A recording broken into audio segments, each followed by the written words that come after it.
Why should we make family a priority, especially at Easter? That's the topic we're going to address today on Flourish-Meant. I'm your host, Tina Yeager. This episode of Flourish-Meant was recorded at the very busy National Religious Broadcasters Convention, so you may hear some background noise. I had the privilege of interviewing producer Kristen Brancaccio. She's actually a VMA nominated producer who's worked with top music artists like Paul McCartney and Usher. She's also had work featured on HBO and Sci-Fi, and she runs the Santa Monica-based production company Exit 12 Productions. She has a new film that's coming out called 47 Days with Jesus. And I also have with me in this interview her starring actor, Catherine Lidstone. She's an actor and singer from New England. She plays Mary, sister of Lazarus, in Dallas Jenkins' The Chosen series. She's also received acclaim for her breakout role opposite Kelsey Grammer in Proven Innocent on Fox. I can't wait to share this wonderful interview with you, and I hope that you enjoy it as much as we did. Welcome to Flourish-Meant, Catherine and Kristen. So glad to have you here today to talk about 47 Days with Jesus. So let's talk about what was the heart behind this project and why you felt led to do this particular story. Yeah, so I'm one of the producers on the film, and honestly, the whole reason this movie was made is because our executive producer, Roland Jacks, who is amazing, he's 90 years old and just getting started. I mean, his energy and his vivaciousness is infectious, and we loved working with him on set. But Roland is a lifelong believer and was studying the scriptures a few years ago and putting passages of the New Testament to song. And through that process, he was collaborating with a musician friend, Emilio Palame, who would go on to be Papa in our movie. But through this collaboration, they realized if we want to reach people with this story, with the story of Jesus's life, what can we do? What's something we can do to reach as many people as possible? And next thing they knew, they were like, we're writing a movie. And so that was kind of how it all began, was from Rollins studying of the scripture. And so, of course, then, our co-director, David Gittell, got on board. He brought me on board, and now we're moving into production. And what's like one of the most important aspects of production is casting. Yes. And here is the talent. No, not the whole talent. We have actually a wildly talented cast, and I'm amazed at the kids. It's a beautiful family story, and our kids did such a good job. They were a light on set, and they were I feel like they just brought so much joy. Yeah. When I watch back on the footage I've seen, I'm amazed at how invested they are. So, and that's, I think, part of the key of the story is that what the kids are going through affects the family so deeply that they are reconciled to change. And of course, they are motivated by the gospel story throughout. So it's beautiful. So let's talk a little bit about your character as a mother and as a wife. You went through a lot of emotions in this character that audience members can relate to in real life. Can you talk about what you hope to convey from the perspective of that character that audiences can use to apply to live better?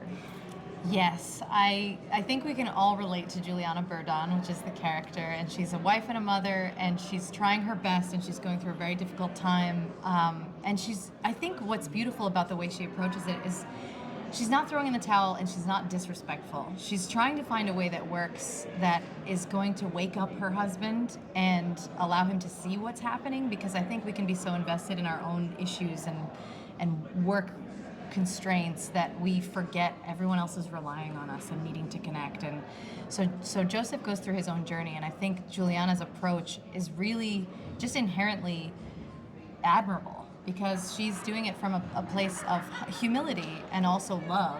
And really, it's not to control anything or change an outcome. It's really just she wants the best for her family. And so I think we get to go on that journey with her in the film, and it's very inspiring.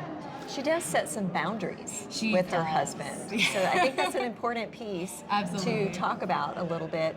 What did you think about when you were considering how to set those boundaries in a loving way but yet she is angry. Yes, and So- and I think she's really at her wit's end. Like, she's at the end of the rope, and she's not trying to be confrontational about it, but she is trying to say, this is very important, and I don't even think you realize how important it is. So setting those boundaries is just, I think, the only action she can take without just completely giving up. And I think the most important part is that she's trying to convey to her husband how important it is that he connects with his children and with the rest of the family to set a good example for their upbringing. Oh, thank you so much for that. I would like to talk about another piece of this film that's very unique. There's music involved. Yeah. Why did you choose to create such a big piece for music? It almost felt like a Broadway musical in some places. Yeah, well, so because the entire idea came from this like musical meditation that Roland and Emilio were doing together, that was kind of the starting place for the Right. movie. Actually, was the music. Yeah. And as the project kind of grew, and then the story grew around it, the co-director David Gutel had the idea to introduce a modern day family into the story, which is. You and Yoshi do such an amazing job, by the way. Thank you. One of my favorite aspects of the movie. So the starting place was actually really the music and telling the gospel through music, so just a new way. And what I love is Roland and Emilio found a way to use the music in a way that feels really compelling and exciting, and it's fun to watch, but it's still very respectful. It's not taking liberties. The lyrics are not off base. I mean, they're pulled directly from scripture. So I think for me, I love musicals. I actually am a music video producer. So I have a long career working in the music space and working in music videos. So for me, this was the perfect project to join as one of the producers. But yeah, so that's why the creative choice to tell some of the gospel through music was made because of Roland and Emilio's background of studying the scriptures and putting that to song. And I find that very interesting because as a therapist, I know that there are a couple of things that we connect with at a direct level. It doesn't go through our conscious processing. We don't automatically reject it like we would a nonfiction book or sermon. Story and music. And you've got both of those elements to really connect deeply with the audience and make a difference. Is that one of the things that you think is powerful about bringing secular audiences in to hear potentially the story of Jesus for the first time? I think that's always a benefit, is that when you can make it extremely relatable and realize that this story that we've all heard a million times and has been told by people who we maybe like or don't like, I think it's very important to realize that really these truths in the Bible are true today, and they're very relatable, and we all go through the same. Nothing is new under the sun, right? So like every issue you have, every issue your family is going through, I think what's beautiful about this story is that it really starts with that, with just a normal family going through a tough time, which I think is probably every family on earth. So I think that's one of the main draws, is that it is so relatable and anyone can watch it. And people who are very secular and have no faith background or a limited faith background have watched it and been very moved by just the storyline itself. So. And I like, it's so interesting you brought up, like, from a therapist perspective. I hadn't thought about it, but, music is universal. Yes. And, I was talking to a crew member who worked on the film who is not religious. He told me that. And he said, I've been with you guys, I've been on this movie since day one. And he's like, I find myself singing these songs every single night. And he's like, and I love them. Oh He's like, I didn't even know these stories before we began filming. Wow. So I think that just proves your point. Music has a power to go beyond what a sermon could accomplish. So speaking of getting people to come see this movie, tell us where they can do that and how they can find out more. At 47daysfilm.com. We have all of our showtimes listed. It's March 11th, 12th, and 14th in theaters. And if your theater for some reason is not playing it, you can call them up. There's tons of theaters that are getting added just because people are calling in and reminding them of the success of things like The Chosen and encouraging them to have more faith-based options for the audiences. Yeah, in the last, I think, 2.5 weeks alone, over 100 theaters have been added nationwide. We got that update from our theatrical distributor, Fathom. Yeah, so Very cool. people are actually calling their theaters and requesting it. And I want to clarify, the movie is showing across the country. Yes. I've been referred bring family, friends from all over the country, and they're like amazed. They're like, well, what theater is showing it? I'm like, look up your local theater. Right. It might be showing it. And, you know, like, oh, is it only in LA? I'm like, no, it's everywhere. Yeah. Oh, fantastic. So in the second half of our conversation, I want to dive into how people can use this movie as a tool to reach out from their churches, from their communities, into their families. Can you talk a little bit about that, Kristen? Yeah, so I think for me, and you know, I think this is so relatable. I'm sure there's people in your life that you love, your friends, your family, and you could never get them to come into a church with you on Sunday, right? We've got Easter coming up. You know, you might wish that they would go with you to the Easter service, but you know it's not going to happen. Well, do you think they might go to see a movie with you? Much higher chance, right? And especially because our film is really just such a strong Easter film. It comes out right before Easter. It's kind of a perfect opportunity. And I think also telling people, like, you know, there's this music element to it. People, it feels accessible. They're like, oh, I like music. I'll go. Yeah. You know, that sounds entertaining. It's not going to be a dry, you know, chore to watch this. This sounds fun. So yeah. Okay, so talk a little bit about how this is within your fictional family in the movie, of making Easter something so important that people can't miss it. I don't see that a lot in the secular culture, that Easter is something you can't miss. Maybe Christmas, maybe they just do Christmas. Yeah. But Easter is not as much of a focus for our culture necessarily. Why does this film have the power to refocus people on gathering with family at Easter?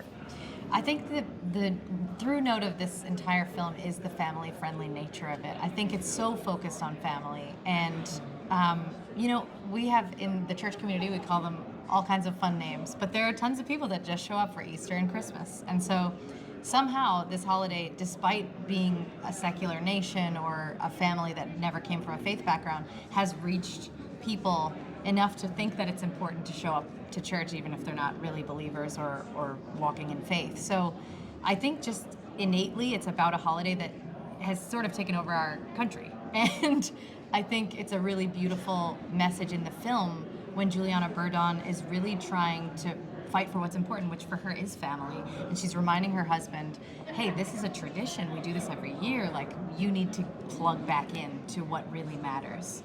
And so I think anybody can relate to the fact that holidays are some of the biggest connecting times in our lives, and that's when we get to go on trips and go see our grandparents or whoever it is. So the team making this movie is multi-generational, right? We've got Roland Jacks, who's 90 years old, all the way down to Aaliyah, you know, plays the daughter, who's, you know, a young kid. Yes. And so, or even Serenity, who's even younger, sorry. The movie's about a family passing the gospel through the generations. And so I think that resonates with people and will resonate with people.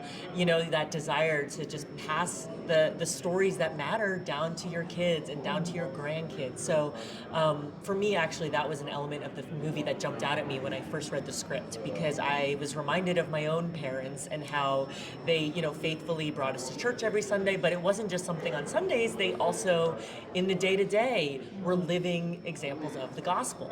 And so that spoke to me my first time reading the script, and I think it will speak to audiences as well. Yeah. No, I think that's a beautiful point, is that we were so blessed. And I think truly, when I think of Jesus, I think of a figure who loved widows and orphans. He loved the fatherless, the people without family. And I feel like that's Jesus. He becomes the family you never had, or the example you never had, or, you know, he just opens up his arms and you are his daughter, his son. You are part of the family, and the Father is preparing a room for you. So I think the story itself carries that truth, and I think we all benefit from family and from love and from caring and from supporting each other through the tough times. And I think that's really what the movie is about, you know? And that remnant, the gospel story from 2,000 years ago, you know, Jesus just keeps finding a home for the remnant of that story. Who is Jesus? And how, by his life and example, can we all live differently and love each other better? Oh, that's so good. And this culture is constantly getting more and more disconnected with regards to community and family. We are not seeing a centralization of drawing back around the table, of gathering for community with our own families. So would you talk about what you hope audiences would see from this film about why it is important to make family a priority? Because that's the issue that you're facing here, is that you've got a father figure who's putting other things as a higher priority than the family. You know, there's a really funny scene in the movie where Juliana, everyone's sitting down to breakfast, and the mother-in-law has just made this beautiful meal, and the kids are, you know, rambunctious, and they're talking about different things, and there's a really disconnected moment for her son. And Adam is the actor who plays the son, and he's like very engaged on his phone, or his phone goes off in the middle of dinner. And I think that we've all been at tables where somebody's like, put your phone away. And it's like, we really are getting very distracted in this culture. And the more we can, I think, center in on what truly matters, which is, I think, what this movie really, that's the heart of the film, is trying to focus back on what truly matters. So I think that in itself is an encouragement. Very good. Yeah, I think, you know, I could talk about all the societal disconnect, but I don't need to. We all know it. We all feel it. I think this movie, it can't solve those big societal problems, and it's not trying to. I think really at the core of this movie is reminding us, if we want to be reconnected, that unity has to begin in the home. It has to begin with your family. It has to begin with those closest to you. So I really think this movie's, it's a gentle, it's non-judgmental, you know. I think you can watch it, you relate, and you might feel a little convicted because you see yourself in these characters, but you also love these characters. You're rooting for them, and hopefully you aren't too hard on yourself when you realize maybe you've strayed off the path a little. But you know, watching these characters go through this journey, I think it's a beautiful reminder for us as viewers as well, and a moment for reflection of, okay, how can I reconnect with my family this Easter? Yeah. Great. So any last words for the audience regarding Come see 47 Days with Jesus. We hope to see you at the theater. Seriously, bring your friends. Let us know what you thought. I'm helping to run the 47 Days Film Instagram account, so tell me your thoughts, good or bad. Yes, all the updates are on there. Yeah, but seriously, we hope you can enjoy and use this as an opportunity to maybe bring your family. Yeah. Fantastic. And where can they find out more? At At 47daysfilm.com. Yeah, so 47daysfilm.com. Make sure you spell out the word 47 days. Spell out the full word. We're also on Instagram, 47 Days Film. Yeah. All spelled out once again. Yes. Okay. Well, thank you, Catherine and Kristen, for being on Flourish-Meant. It's been a delight. Thank you you for so having much. us. Seriously, thank you so much.